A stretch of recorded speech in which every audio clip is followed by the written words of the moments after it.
Hello, everyone. Welcome to Nails and Beauty Talk, NFTs, Crypto, and Web3. I'm your host, Asia the Bird. To have a very special guest with me today. She's an artist and the creator of Power of Women NFTs. Please welcome Leah Sams. Hello, Leah. Welcome to the show. Hi, thanks so much for having me. This is fun. Yeah, you're most welcome. I'm glad to really have you. Your work is absolutely great. So I definitely want to get into this interview by asking where are you from and how'd you get started in your art career?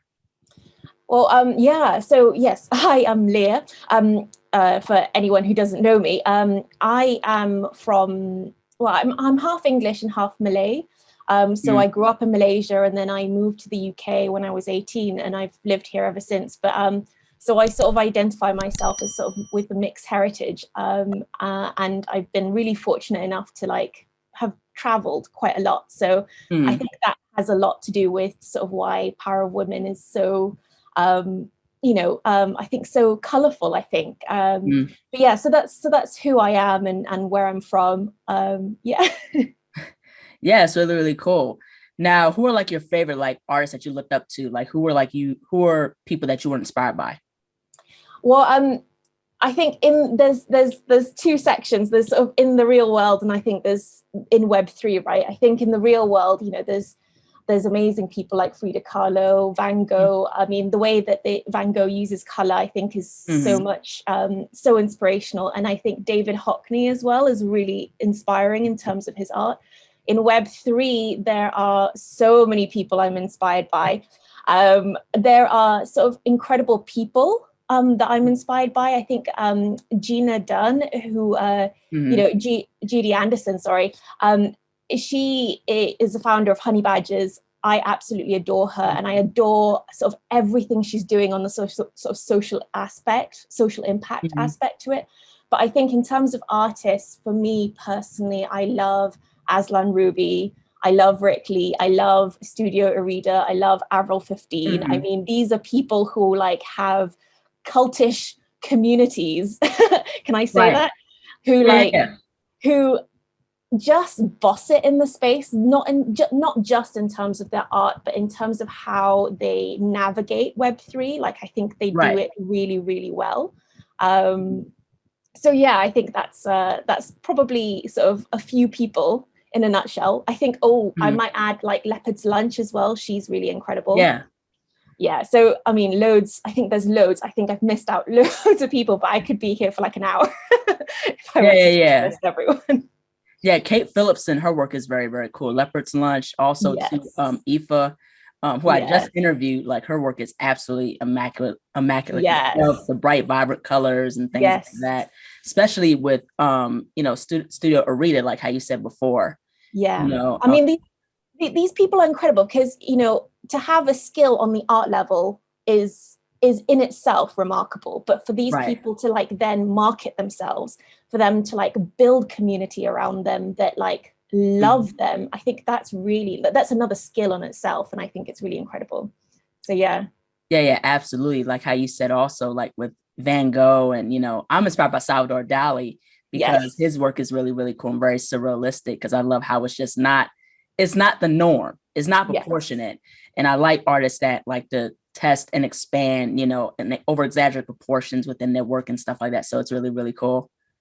Yeah, absolutely. Salvador Dali. I remember going to see his artwork somewhere in Europe, totally it boggles your mind, isn't it? Yeah, it's absolutely amazing. Now, in terms of you getting into art, did you go to art school or are you purely self-taught? I did a lot of lessons growing up in school. I think in Malaysia, there's a lot of culture in terms of sort of heritage culture, and anything that's sort of art and creative related is sort of through that sort of spectrum. But really arts and culture, it is slightly limiting in Malaysia. So I think my parents tried to give me quite a lot of lessons. So I did a lot of oil painting, fine art, crafting, as many classes as I can to sort of stay creative, because I think certainly sort of in the school in the school aspect of things, you weren't really seeing as much, creativity sort of art-wise. I then went to university to study theatre. And really, I was then using sort of the stuff that I had learned sort of in art lessons as a tool to do what I needed to do or express myself in theatre. So, you know, drawing so that I could express ideas on what I wanted for costume or for set. But I hadn't actually, you know, every time I draw, the only people who would see it would be like the creative team, not like the wider world. So really what happened is during pandemic was when I first started sharing my artwork as artworks. So trained, not really, not sort of like on a pro level, you know, I didn't go to university or art school, but I did have classes. So sort of in between.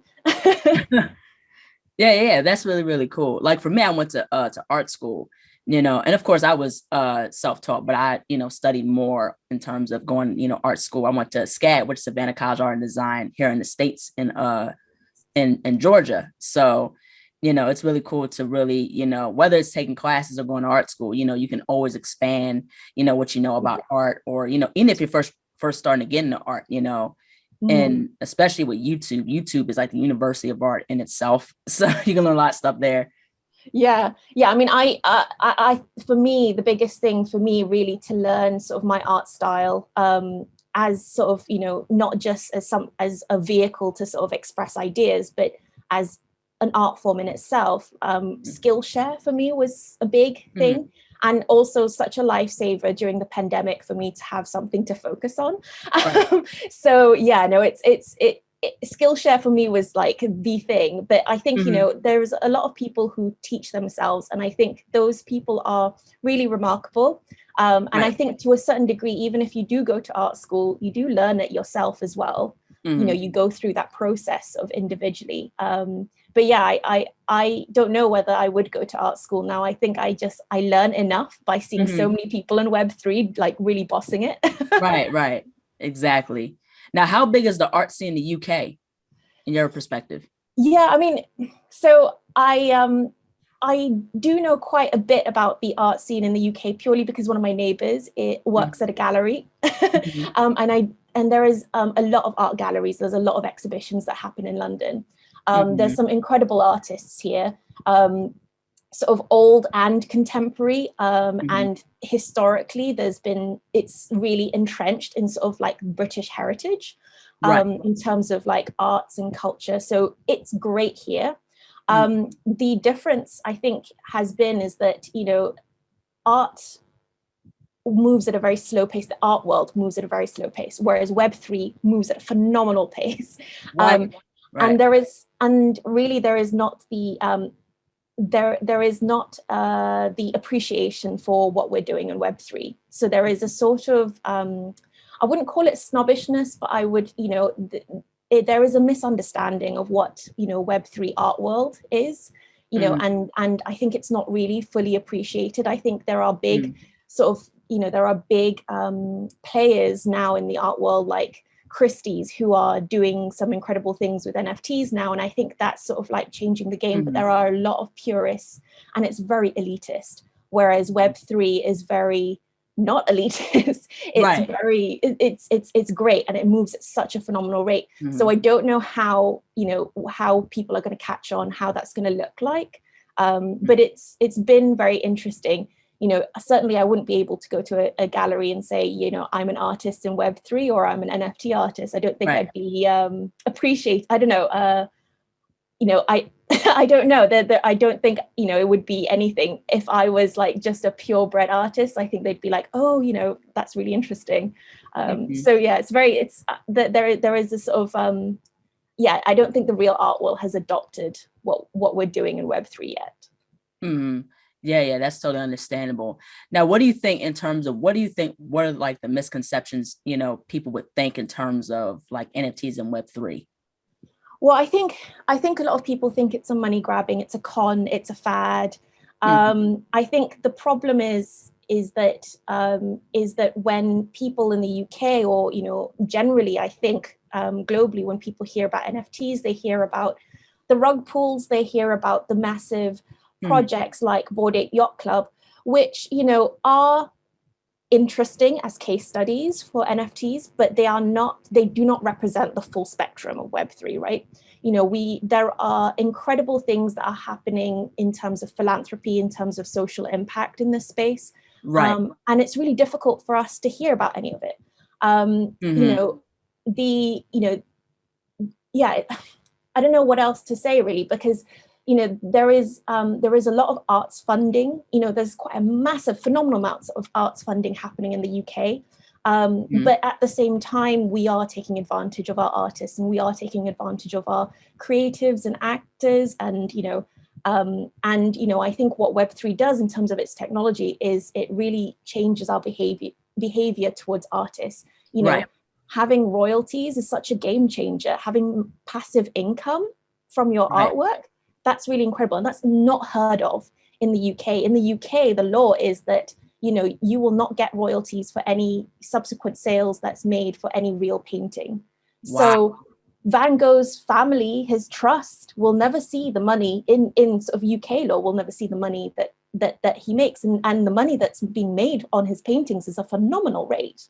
Phenomenal amount. So do you see? So I think there's a potential for a shift of behavior that's happening in Web3 that I would love to see adopted in the real world. But at the moment, the law doesn't reflect that. And I think, for the first time, actually, not just sort of for artists, but, I'm really seeing the potential where actors can then turn around to their producers and say, well, I'm really sorry, but you need to give me royalties if you're going to show any of these, any of my TV shows or the movies that I'm in again, or, maybe even theatre shows. If I was part of the rehearsal and development of the script, then surely, the actors or the people involved creating that process should also see some funds as well. So it's incredible. I think it's been really interesting, certainly feeling like I've worked minimum wage or, equivalent of minimum wage in theatre. Right. And now seeing, wow, actually people are really appreciative of my art in this space. Yeah, I find it very interesting because, the thing is with Van Gogh's, artwork, I'm definitely sure it's worth millions of dollars. But I find that so interesting in the UK, you guys don't get, any royalties. That's very, very interesting to me. No, there's something missing there, isn't there? There's something missing there. And what's beautiful about Web3 is that people haven't changed that culture of behavior. The technology has.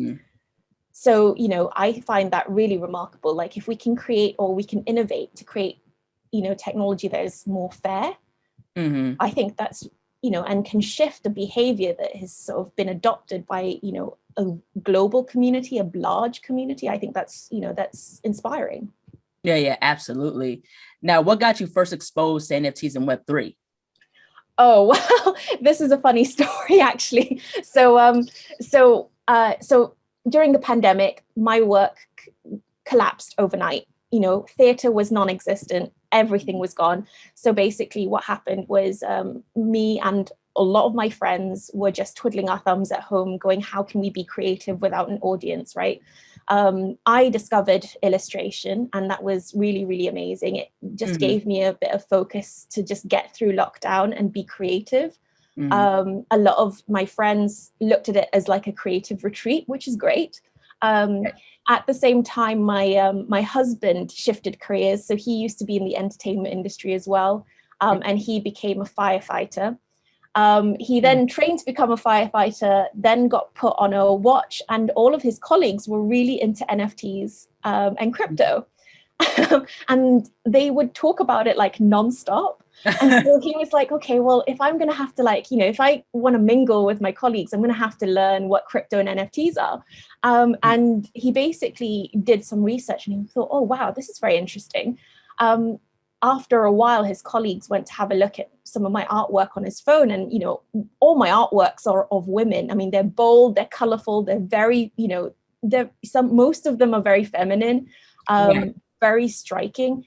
And I just find it really funny that these like burly male firefighters were like flicking through my illustrations on his phone going, yeah, I'd buy that as an NFT. So basically that's how it started.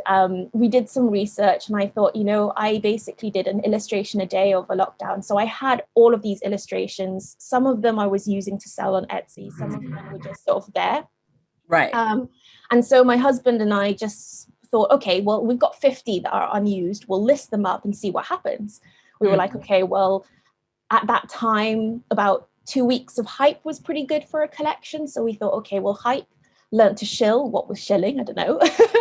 Right. Just like learning as we go, like really, really just trying to blag our way through. And essentially we dropped it one day and it's all 50 sold in 3 hours, which was really, really incredible. Wow. And I just remember turning around to Jack going, what's an NFT again? I just didn't like, it was so funny that like I was so successful at selling my illustrations with a piece of technology I just didn't understand. And I remember being on a panel like a month later. I don't know why I was on a panel. I didn't know enough. And someone asked, what's an NFT? And someone else answered and they gave the most eloquent answer. And I was like, oh, that's what an NFT is.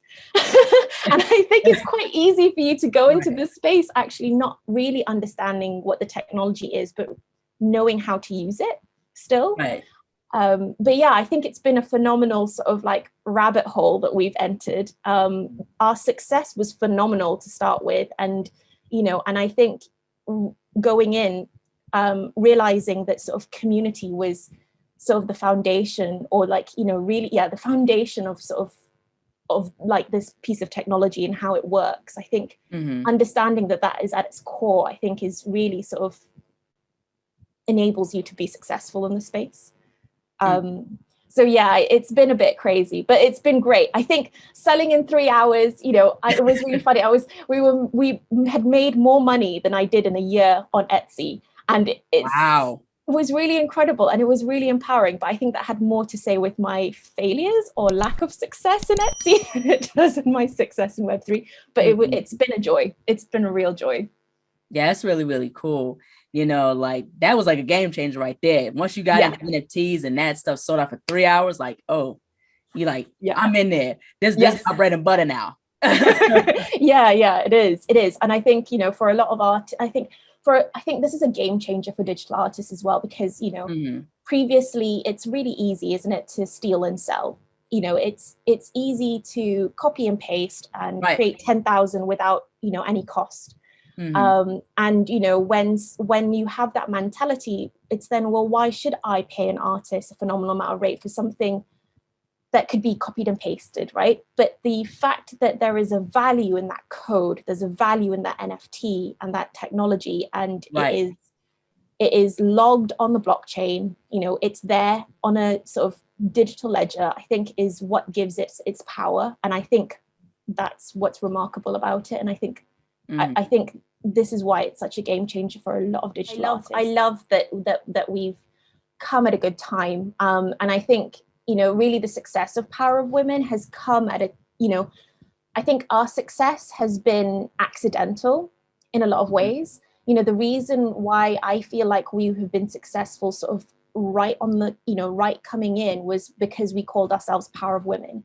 And at that time, we had seen World of Women just launch. We'd seen Boss Beauties just launching. I had come in and then Women Rise were launching, and I think people were really hungry for female-led projects. And at the time, I think, we were seeing less than 5% of women being founders of projects. So I think women were coming in going, wait, we're not going to be late to the game this time round in terms of investment on a new piece of technology, in terms of, innovation in technology. But then women were coming in going, well, wait a second, none of these artworks are representative of us because, the artists are men. There are male gazers in terms of, how they represent what they're creating.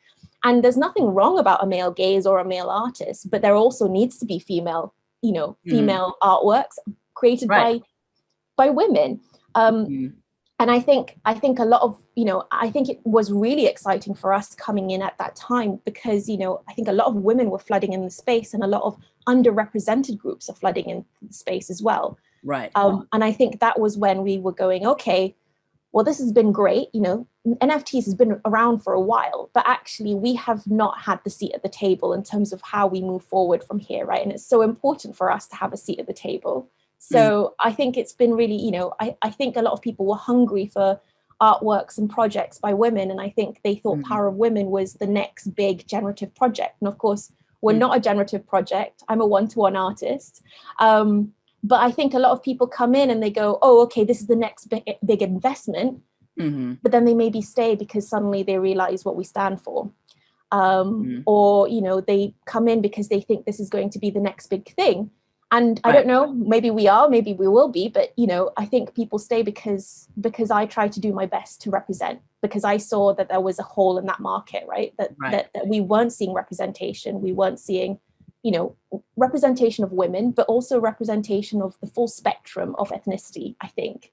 Right. Yeah. Because, animals don't, generative projects of animals, they're great, but they don't solve a problem of the fact that a lot of people are underrepresented, right? So, I think that's where we've sort of found a niche in the market. And I think that has been the reason why we've been so successful sort of initially. I think now it's a lot harder to be successful because there are a lot more people in the space. There are a lot more artists, a lot more creators, founders doing really incredible things. So it's then, if you're going to stay successful, it's about how are you different? How do you bring something else, right? So yeah, that's what we've been working on. Yeah, most definitely. And I think, you brought up an amazing point, like, is how you stand out, because there's more people getting involved into the Web3 and NFT space. And the thing is, I definitely want to get into, with your collection, it's so unique because you provide not only the representation of women, but like how you talked about, it's the diversity, it's the representation, different skin tones, different ethnicities, religions. And that's something that's very, very important. So I definitely want to get into this other question and pertain to the Power of Women collection. So what has been your whole process in terms of making this collection? Like, was it just like how you said, the illustration a day?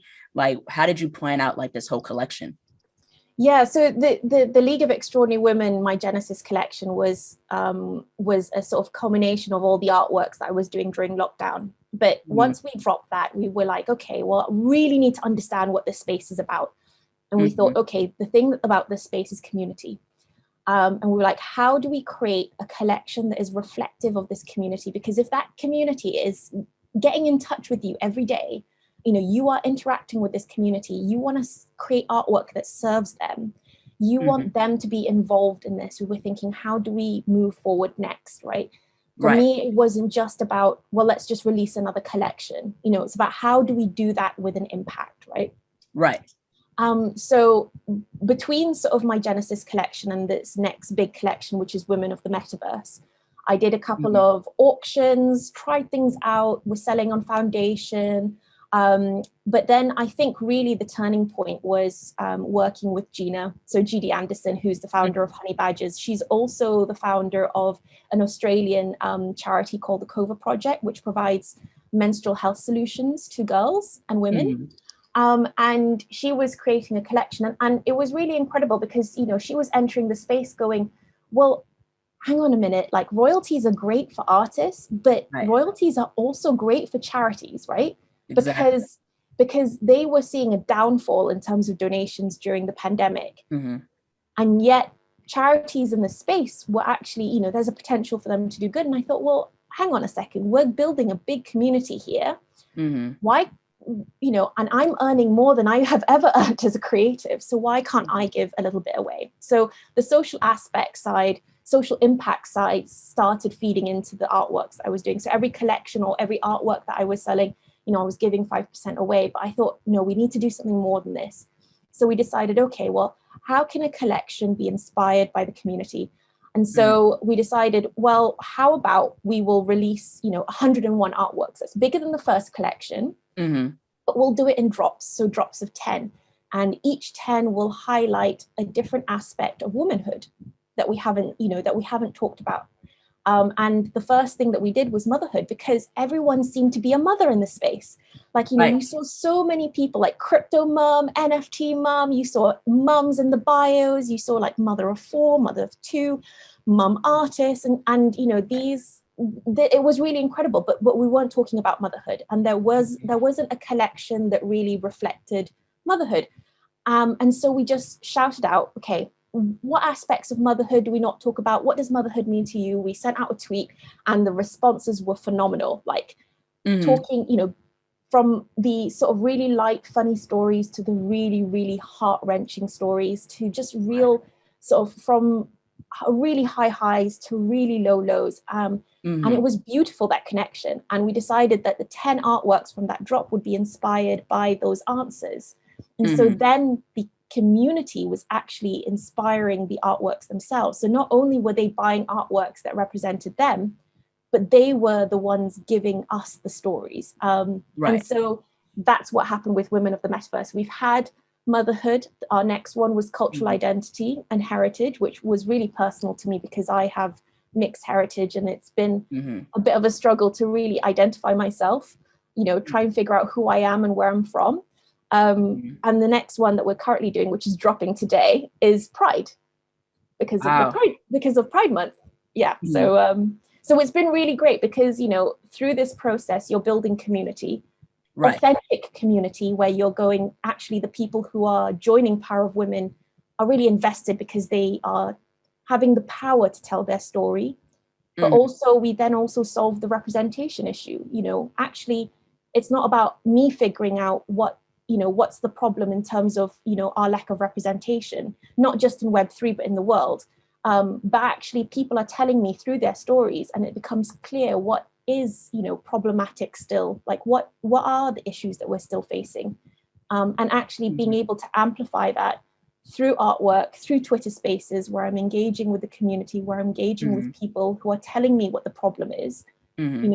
It feels like we're not just, donating money to different groups, but we're actually trying to talk about it if we're not talking about it already. Yeah, and that's the thing, like how I said, I love like the representation that you provide within, this whole collection, because like how I said, it is very, very important. But also too, I think another thing that could be highlighted too is, women with disabilities, women who have autism, women who have, Asperger's syndrome. That I think that'd be another, cause to that as well. Yeah, absolutely. And I think, it's really difficult, isn't it? Because, people with disabilities are always the last to adopt any sort of technology.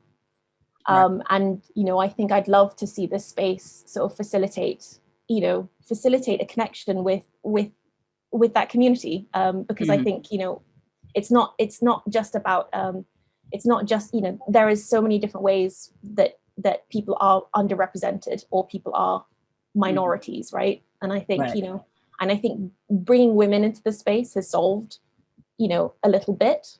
Right. But I think but giving women more of a space allows for other issues to come in as well. And I think the more that we see equity for women, I think we see more equity in other different things. And I'd love to see disability as part of that as well. But I absolutely, I do agree. I think I definitely need to do a drop all about that. Yeah. That'd be really cool. Now I definitely want to get into in terms of with NFT collection. So what are some things one should understand before releasing a one-of-one NFT or just an NFT collection? Sorry, what's the question? What do you need to know? Yeah, what are like some basic things you need to know in terms of just releasing like a one-on-one NFT or releasing an NFT collection?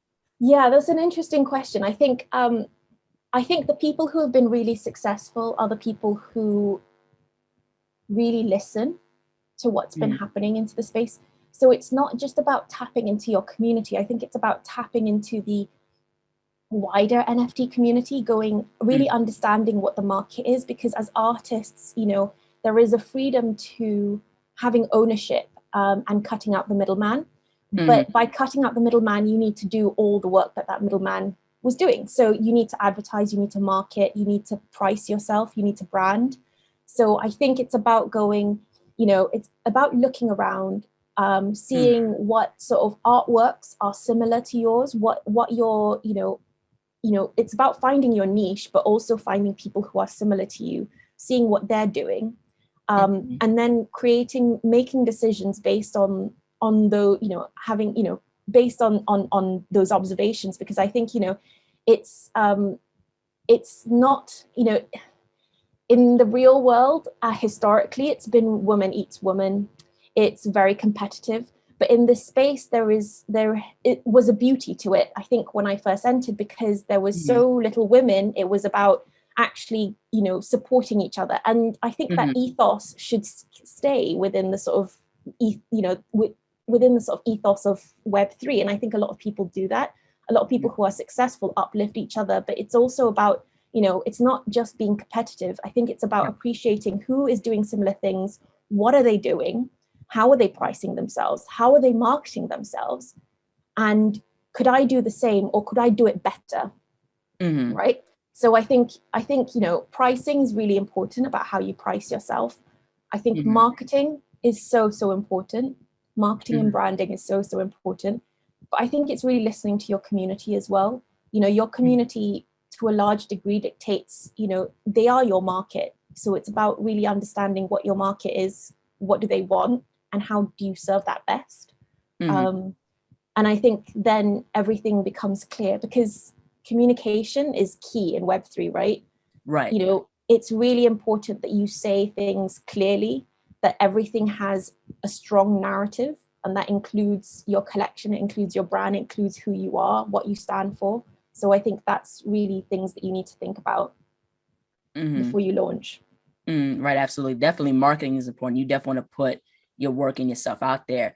But what are some tips you can give in terms of pricing? Like, how does one go about pricing their NFTs?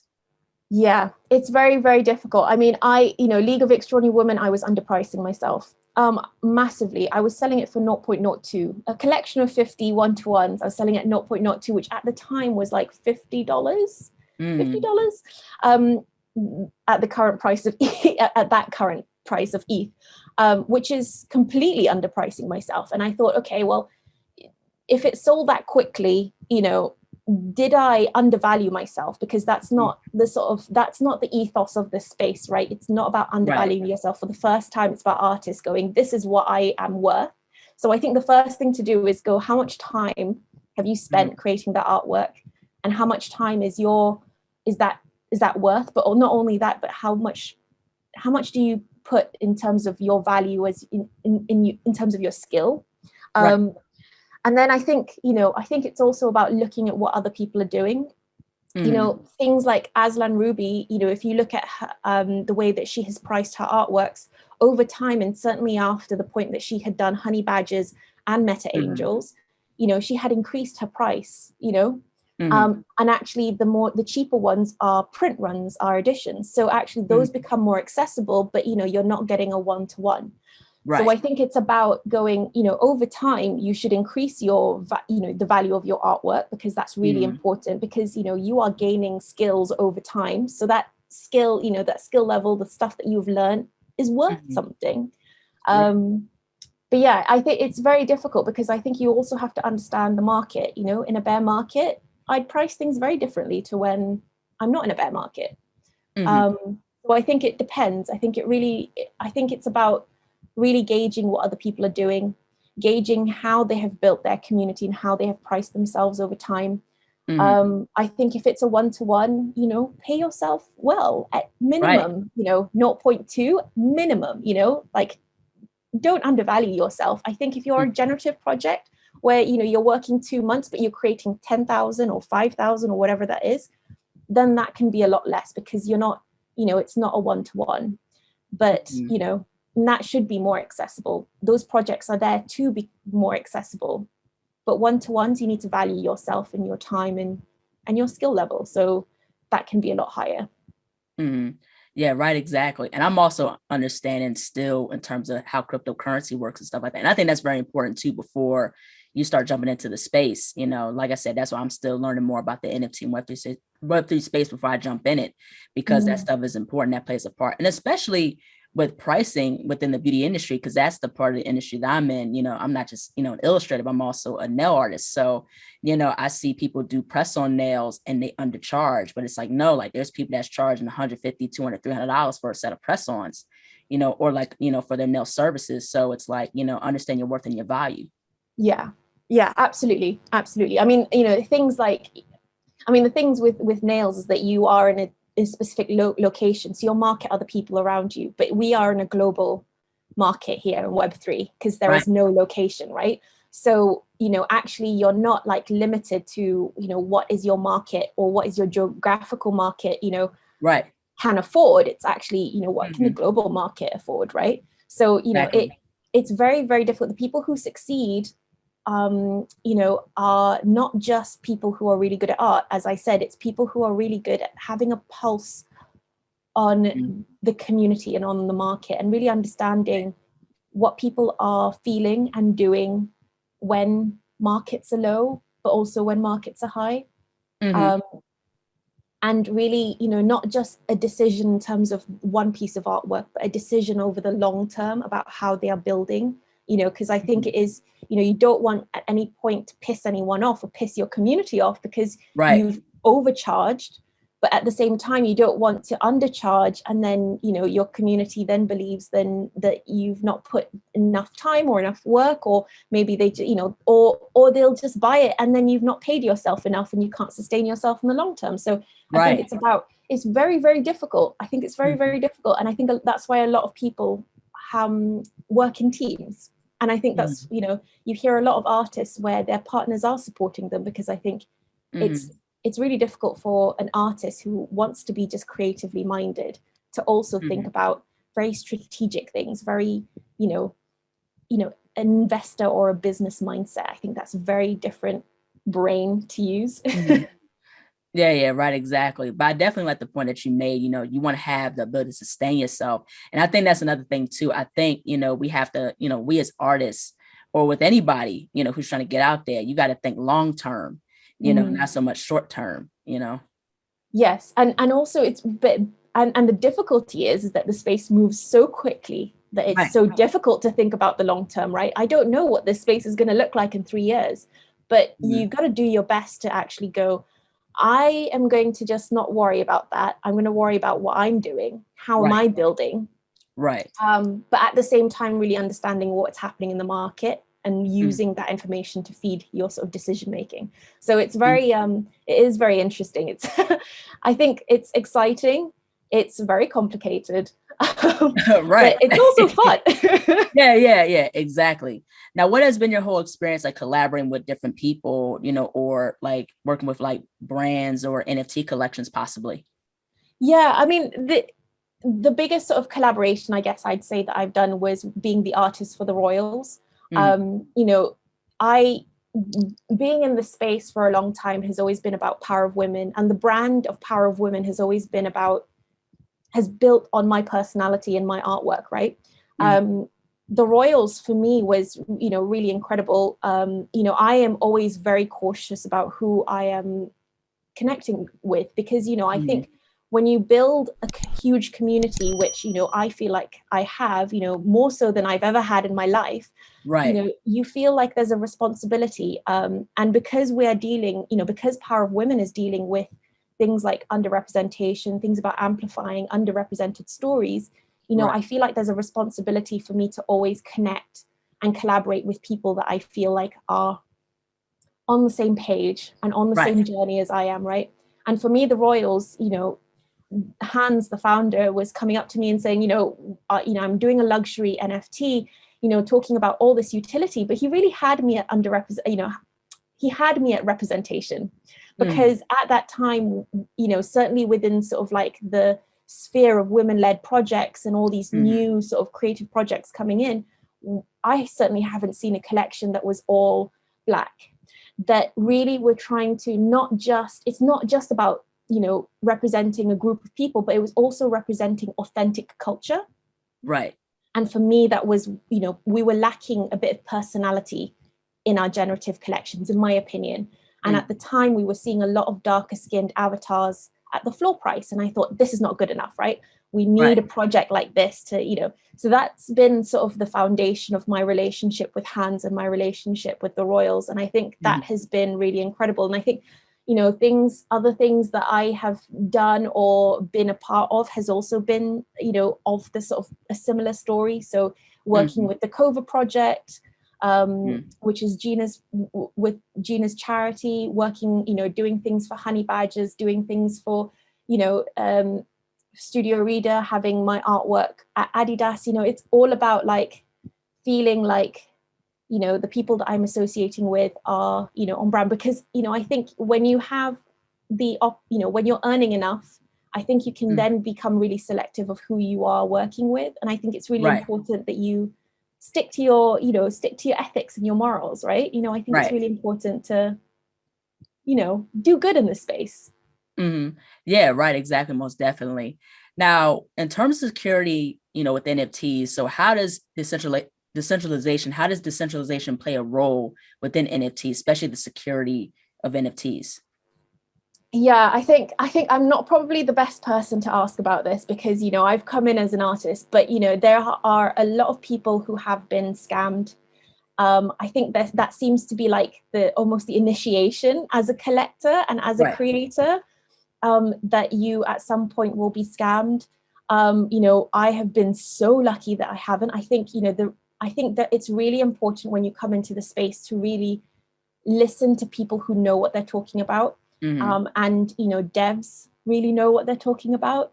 So, you know, you really need to understand what a cold wallet is, why you shouldn't be keeping your crypto wallets in your phones, why, you know, you should be really careful about clicking any links. You should be very, very careful on Discord, so careful on Discord. And if you're a founder, you know, you've got to be really on top of your Discord, because that's a point of weakness for, you know, scammers to come on board and really take advantage of your community. I think it's yeah, I would just do your research, because, you know, this is what I said again with artists, right, is also appropriate for collectors and artists. It's, you know, you cut out the middleman, which is great, which means that you have the ability to invest in projects, invest in movements, invest in DAOs and charities. And that's all great, but there is no safety net. So you've got to do your own research, and you've got to listen to people who know what they're doing. You know, people like Data, you know, brilliant. People like, you know, Gabe, who is the developer for Meta Angels. I've had such a, you know, privilege to actually chat with him. He knows what he's talking about. You know, find the people who really know what they're talking about and really ask for their advice. There are some really great like Twitter threads about how to keep your crypto and NFTs safe. And I think those are really, really important. I think some of the biggest projects will tell you how to keep your NFTs and crypto safe. I think that's I think it's really important to care about it, because if you're caring about artwork, you need to care about your security as well. Yeah, right, exactly, most definitely. Now, what are some platforms that you've used to sell NFTs? I've sold my NFTs on 2 platforms, Foundation and OpenSea. Foundation is a little bit more exclusive. And, you know, I think there I've always found that I could raise my prices a little bit more because of the sort of more exclusivity of the platform. I think pretty much now sort of a lot of people have access to Foundation in terms of selling their artworks on Foundation. So I'm not sure, you know, I'm not sure whether it does have that sort of exclusivity feel, but certainly I feel like the people that I have seen, people like Leopard's Lunch, Kate Phillipson, people like Studio Arida are able to sort of raise their prices a lot higher in Foundation in comparison to OpenSea. I think in OpenSea, because it's a free for all, you've got to build your community before you can build those prices. Whereas, you know, with Foundation, because you need an invitation to be there, that in itself sort of says, you know, if I'm selling on Foundation, you know, I can, you know, I am a good artist, so I can raise my prices. But, you know, OpenSea, there are a lot of NFTs out there that are just not sold because, you know, they maybe don't have the community, or maybe their artwork is not as good. You know, but OpenSea is large. It's very, very large. So making sort of noise, or making enough noise that people listen, is very difficult, which is why I think that is why a lot of artworks are still not sold on OpenSea, but OpenSea has been great for Power of Women because, you know, I think people know what OpenSea is, they trust it. Right, exactly. You know, what are some platforms you would recommend for someone who's just starting to get into NFTs? Would you recommend OpenSea? Yeah, I mean, I think this is, again, a decision that you've got to sort of make. I think, you know, a lot of projects do really well on OpenSea because they're not because OpenSea is reliable. Everyone knows that it's the major platform. It is easy to sell on OpenSea. And they're not using OpenSea as a sort of marketing tool. They're using it as a security blanket for people because they go, okay, if I am new to this project and they're selling on OpenSea, I know that OpenSea is trusted. So I easily mint from that project. Right. Compared to other marketplaces, right? As a one-to-one artist, I think it is, I think it's, places like Foundation, like OpenSea, like Rarible, these are the sort of platforms that I think are really important. The more exclusive if you need an invitation or there's a vetting system to get into that marketplace, then I think those are great because, once you're through, the prestige of that marketplace in itself is a selling point. For Power of Women, that's not really the case because, we've built such a community and such a movement, because we are sort of more than 35,000 followers strong on Twitter. There is a sort of, people want to, they look at us as a big brand that, and so when there are too many marketplaces involved, it gets confusing to sell on. It's easier if everything is on OpenSea and Foundation, but mainly on OpenSea, because then actually they go, this is an authentic Power of Women, because there has been such a big case of people replicating my art and selling it and pretending to be Power of Women. So it's a lot easier to know that everything is under one sort of, under Power of Women, which has a blue tick on OpenSea, and know that that's authentic. And so it's really a lot easier to sell, buy, and that sort of thing. So I think it depends on who you want to be. So I think it comes down to branding. I think, who do you want to be in the space? What are other people who, doing what you're doing? Where are they selling? And I think that's probably a good indicator of where you should start. Right, exactly. Now, what's your whole take in terms of NFTs and copyright by any chance? Copyright. Yeah, I mean, yeah, it's very interesting. Bored Ape Yacht Club, are we talking about IP rights? Yeah, IP rights or something like that. Yeah, I mean, it's very interesting because, for me personally, I don't, I have a very strong view on IP rights because, Bored Ape Yacht Club, they were one of the first to go, if you are a holder, you have IP rights, right? And it's great for them. And I know that someone had opened a restaurant based on their Bored Ape. And that's great, but it just takes one person to use your artwork not in the correct way, that then just undoes a lot of that, takes everything apart. Do you know what I mean? In terms of what you've built, your branding. Now, there are a lot of artists out there who are going, if you buy my artwork, you've got IP rights. And I think good for you. And I think if you know what you're doing, then that's great. I think for me, it's, I created this. I feel like I own the creative rights to it. And I'm really happy for anyone who wants to use it, wants to print it and put it in their home. Right. But, for me, it's like, I feel like I should at least be asked before anyone would like to use it in any certain way. Yeah. And also, if someone builds a whole brand out of that artwork that I created, it's like, sure, I should have a say in that. It just feels, and I think there are very two opinions on this topic, but I'm certainly on the side of, I think actually, it's great if someone has an idea, and I'd be very up for chatting about it, but, I would like that chat. Yeah, I think, that ownership is very, very important, especially with copyright, because, we see, with artists getting this stuff taken from, like their work taken from, and they'll put on like t-shirts and stuff like that. And, that's not cool, to really, take people's artwork and just put it on something, and then you take the credit, and the artists don't get the credit. Yes, yeah, exactly. I think this is where, it feels like this goes against the sort of ethos of the technology that giving royalties. It's actually, we are appreciating our artists. And I think credit is a big thing. Right. I think historically where we haven't seen the money, credit is so important because it's the only thing that we get out of like being underpaid and doing all that work, right? And now it seems like, okay, we're getting paid a little bit better now. But actually credit is really important, right? Because I think things like generative projects, I think is so important that they really, not only pay their artists well, but actually, credit them well in terms of their branding. I want to see the artists on their bios or on their website because, their artwork is your marketing brand, right? Exactly. And marketing and branding is so big, not just in Web3, but in just, global, anything needs good branding. Yeah. So, it's really important that we get credit for sure. Yeah, absolutely. What is your whole perspective of the metaverse? The metaverse. Now, it's really interesting. So, I don't think I've been like the metaverse as it,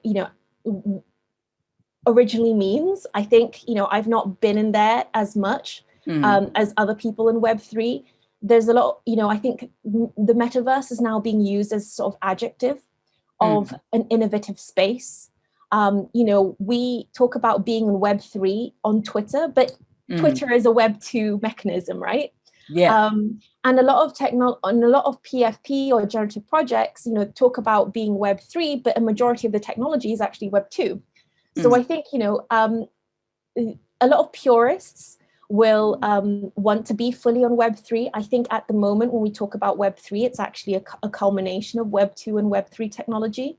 When I talk about the metaverse, I'm like, okay, there is the metaverse as in the actual metaverse, but then there's also this metaverse of like, women of, I call my collection Women of the Metaverse, but metaverse in that context means, we are in this space and we are investing our time in this technology because we feel like this is where it's moving. This is where we are. So I think in literal metaverse, I think it's great. I would love to see where it goes. And I love all the work that, like metaverse architects are doing, all these platforms that are creating spaces for us to connect. I think that's really, really brilliant. I'd love to see where it goes. And I'd love to see how that facilitates other things, not just entertainment and commercial aspects. I'd love to see how that impacts, social impact. Right. But, at the same time, I think anyone who has this mind frame and is investing their time in Web3, for me, that's also the metaverse, right? We are in Web3. And I think it's about going, okay, well, if this is the future of our technology, where do we go next? How can we be innovative and how can we create, the next generation of the internet for our kids that is better than what we've got now? So yeah, I hope that was a rambly way to answer your question. It's all good because, with the metaverse, it's pretty interesting because, you have like, Sandbox and people are doing like voxel art for Sandbox. And it's really, really crazy because I started getting into, looking at magic of voxel, tutorials. I was like, wow, like they're making like stuff like pixelated stuff. And, then you got like these other platforms like crypto voxels, you have the Decentraland, so, and this technology is pretty new. It's still new, because I thought when I first learned about it a few months ago, I was like, am I late to the party? Am I late to learning about this stuff? But, people like, it's still early. Yeah, it takes time. I think this is what people forget with the fast-paced nature of Web3 is that things take time to build. And we're still new. We are still so new. We make less than 5% of people who are in Web3. Do you know what I mean? Who have adopted, I don't know what the statistics are, but I think, I think it's sort of like, we make a very small percentage of actually the global population who are adopting Web3 or who are, even knowing anything about it or investing any sort of time in it. So we are still early, which is great. I love seeing you know, a piece of technology so early in the game, but for us to be talking about things like representation, talking about things like social impact, right, people going, actually, this is a new piece of technology, how do we use this in a meaningful way? So yeah, I think this is great. Yeah, I totally agree. Now, how would you define women's empowerment in the NFT and Web3 space? Yeah, oh, this is a tricky question. Because I think, you know, I think we've seen such an incredible shift happening very, very quickly. You know, I entered the space in September.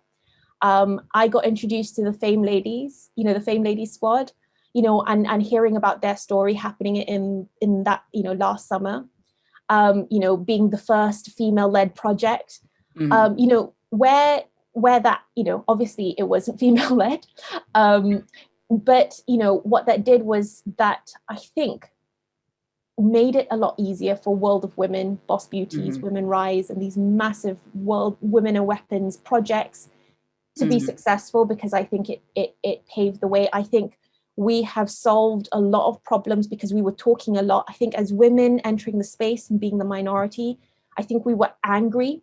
We were angry that we, you know, that you know, why is there a bro culture here? I am not a bro. Don't call me bro.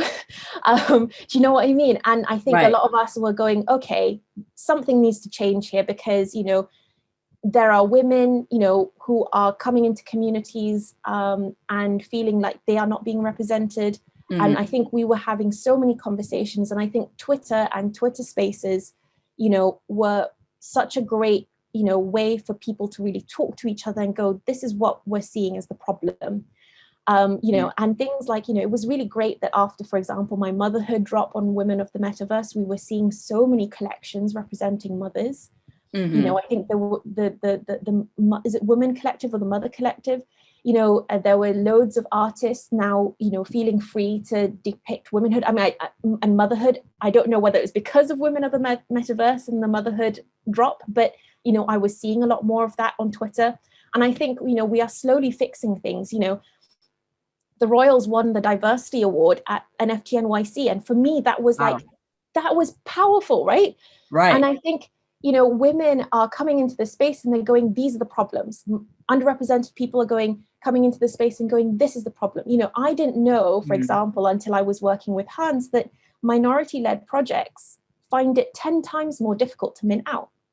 They will have to work, you know, 5 times harder, 10 times harder just to achieve the same success as other projects, because they are minority-led or indigenous-led, you know. And I think it's a, you know, female empowerment to me is like, is not just, you know, for the first time on Boss Beauty seeing future CEO on the t-shirt, you know, that had its time, but now it's going, what's next? And it's always going, what's next? How can we fix the next problem? How can we amplify more stories? And I don't know whether it's because Power of Women has always been about, like, I'm always in tune about what people feel are, you know, not talked about, and what people feel are, you know, stories that are underrepresented. I don't know whether that's because I'm so in tuned with what people are feeling that I feel like that's what we're doing in the space. But I think, you know, female empowerment is, you know, is going, how can we make this better? Fixing that problem and seeing a lot of women do that. Do you know what I mean? And I think it's really great. I mean, you know, for the Royals is just one thing, right? Winning that diversity award. I think just women being in the space, being able to have a career in Web3 while being a mother, or, you know, or women going, I couldn't really start a business in Web2, but I can in Web3. Or it's about going, actually, you know, I can, you know, in Aslan's route in Sarana's sort of story, she said that she was earning more than her husband, and now her husband works for her. Do you know what I mean? She's now the breadwinner of her family, and, you know, that is empowerment, right? It's about going, you know, actually we can succeed in this space, but also we're going, what's the problems? Let's solve this and let's fix it. Because I think that mentality came with the fact that we were minorities in this space. Like, before January, I think we definitely were minorities in the space. Now I'd be interested to see what that balance is. Yeah, absolutely. I could definitely agree with that. Last but not least, where can people find you on social media, and how can people support Power of Women? Yeah, so yeah, follow us on Twitter. We are Power of Women NFT. You can also check out our website, which is www.powerofwomen.io. And yeah, I mean, you can support us by, really, I think the thing about it is about engaging with us. I mean, if you would like to support without, but you're ETH poor, just come and join the family, engage. There are a lot of stories being told through my artworks. And I'm hoping that it represents a lot of people out there. And so, yeah, I think engaging with us, but yeah, we have a lot of art, we've got 100 just over 100 artworks sort of in all of our collections. The Pride drop's happening today, actually happening in an hour. But yeah, I think, and also, obviously I've done work with the Royals. I think the Royals are a great project as well to support. I think what Dr. Hans and Crypto Mum has done with that project has been incredible. And I think their awards are well deserved. But yeah, I think, I don't know, this space is just beautiful. And I think, follow the people you love. And if you happen to love, Power of Women or anyone we follow, I think, you're doing great. You're on the right track. I feel personally. Yeah, I hope that answers your question. It's cool. It's cool. It does definitely answer the question. Well, thank you so much, Leah, for jumping onto the show. I think what you're doing is absolutely incredible. I love how you're representing everyone, and giving everyone a chance to have their voice be heard. So, best of luck to you and Power of Women. And this has been great. I had fun. Thank you so much. Oh, thank you so much. And it was so great to chat to you. Honestly, it was great. Yeah, it was great. I definitely agree with that. Take care. Thank you. Bye. Bye-bye. Hello, everyone. Thank you all so much for watching. Please like, comment, share, and subscribe to the channel. Be sure to click the bell for notifications. Also, follow me on my social media platforms and visit my website, asiaticbird.com, and be on the lookout for more interviews involving Web3, NFTs, crypto, and the Metaverse.